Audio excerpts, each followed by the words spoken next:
In this video, I will be demonstrating how to crochet into the back loop only.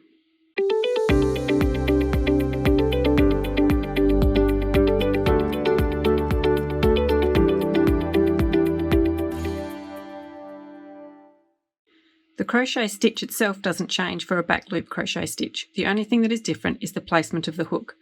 Whether you're crocheting in rounds or in rows, the back loop of the stitch is always the stitch loop that is furthest away from you.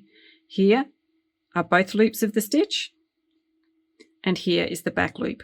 So when you're crocheting into the back loop, you place the hook into the back loop only, like that, and then you complete whichever stitch it is that you're crocheting. So here again, here is both loops of the stitch. We want to crochet into the back loop only and complete the stitch.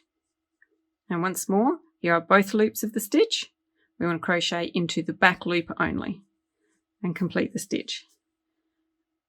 And this creates a line of stitches along the front of the crochet work.